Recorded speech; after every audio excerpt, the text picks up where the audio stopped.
Swali ambalo nilikuwa nataka kumuuliza hapa Mr. Rocky, uko kwenye mood gani sasa hivi ambavyo tunaongea? Uko kwenye mood ya usirushe taulo ama uko kwenye mood ya confidence? Una mood gani hapo this time unazungumza? Well, go on my brother. Yeah, brother. Super sana. Good? Very good. Karibu sana. Asante sana. Okay.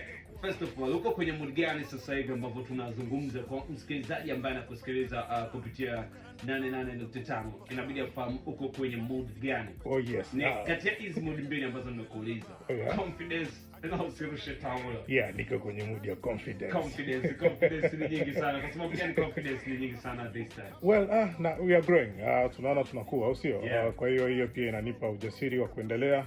Well, na kwa kuwa pia tunaishi kwa confidence kila siku, Yeah. basi confidence huwa ina prevail kila siku. Okay. Yeah. Okay. Yes. Umesema tunakuwa ndio maana tuna confidence. So ni kitu gani ambacho tunakiona kwenye game yetu, ama ni kitu gani ambacho tunakiona kwenye music, ama tunakichukulia kama factor like we are growing up, tunakuwa tuna improve kwa namna moja au nyingine?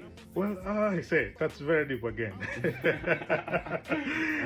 Yeah, okay. Well, in terms of numbers, tunaona tunakuwa kwenye social platforms zote. Yeah. In terms of influence, Yes. kwa mitaani, especially street ndo kutoka, au sio? Yeah. Ndo ambapo ndo tunaporepresent. Ukikutana na watu wawili watatu wana appreciate na wanakuambia endelea kukaza, which means tunakuwa, au sio? Kwa hiyo tunakuwa kwa udogo na kwa ukubwa, lakini influence pia inaendelea kuongezeka. So shout out to God, au sio? Shout out to God. Shout out kwako pia, kwa sababu inahitaji energy na nguvu ya kutosha kuweza kufanya delivery kitu kama hiki, na